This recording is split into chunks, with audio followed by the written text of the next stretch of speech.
अब इसको बेटा टारगेट कर लो, बस अब बातचीत मत करो, अब मेरी बात सुनो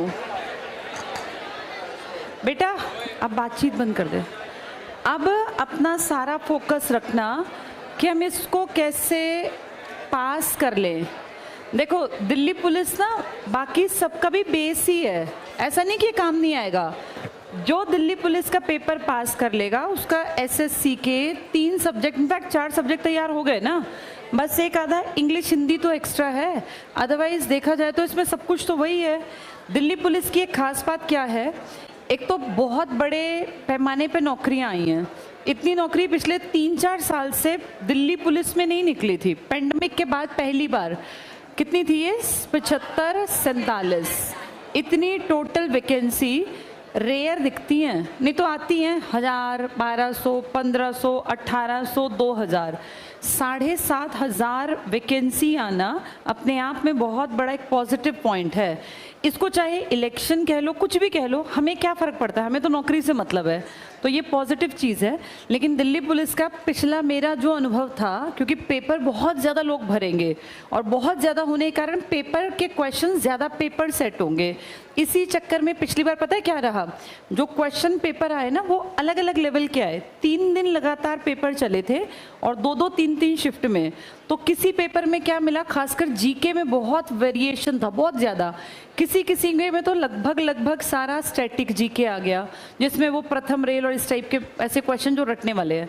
लेकिन किसी पेपर में बिल्कुल भी स्टैटिक नहीं आया, सारे का सारा करंट अफेयर्स आ गया। अब ये बच्चे की किस्मत थी कि किसने क्या तैयार किया। अब करंट अफेयर्स भी ना कई बार होता है नॉर्मल आ जाएगी, ठीक है भाई नोबेल हैं, आने चाहिए, कोई बड़े पुरस्कार हैं, हमने कोई अचीवमेंट हासिल की।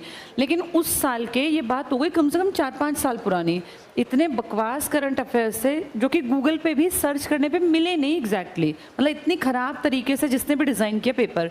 जो स्टैटिक जीके का पोर्शन था उन लोगों के गए 90+ में नंबर, 90+।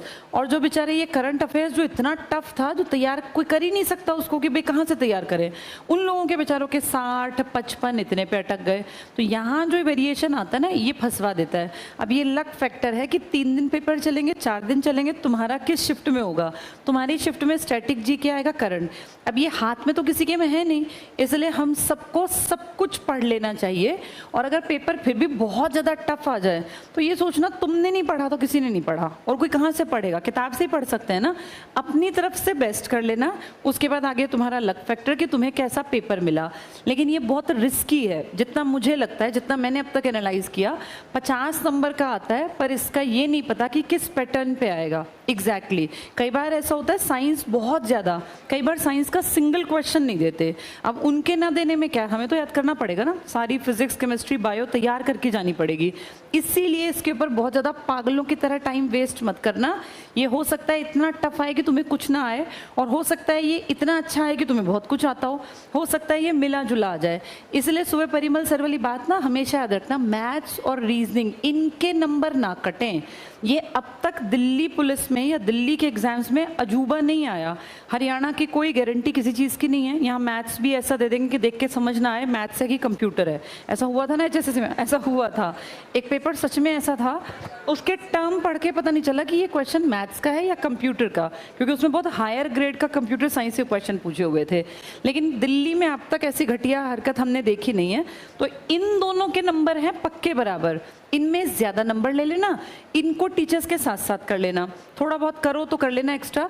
बाकी मैं बहुत ज़्यादा टाइम इस पे खपाने के पक्ष में नहीं हूँ, अगर मैं भी होती बहुत टाइम नहीं थी। लेकिन इतना ज़रूर कर लेना कि अगर बेसिक सा जनरल सा पेपर आए तो उसमें तुम्हारे नंबर ना कटें। यानी हिस्ट्री, पॉलिटिकल, इकोनॉमिक्स और बायोलॉजी, केमिस्ट्री, फिजिक्स पढ़ सारे लेना, ढंग से पढ़ लेना, पर पागलों की तरह मैथ्स रीजनिंग छोड़ के जीके मत करना। जैसे कई बार हम एनालाइज नहीं कर पाते, देखने में लग रहा है कि 50 नंबर है, पर इस 50 का कोई अता पता नहीं है कि कहाँ से 50 हैं। ये बहुत नॉर्मल हो सकते हैं, बहुत टफ और बहुत आसान। इनका पता है कि रीजनिंग के यही टॉपिक आएंगे, इससे बाहर क्या आएगा। ऐसे ही मैथ्स अब तक दिल्ली में कभी गड़बड़ हुई नहीं है। बाकी गारंटी इस धरती पे, भारत में तो खासकर किसी पेपर की ले नहीं सकते। फिर भी अब तक का जितना देखें तो इनमें नंबर आ सकते हैं, इनमें ज़्यादा मेहनत कर लेना, ठीक है।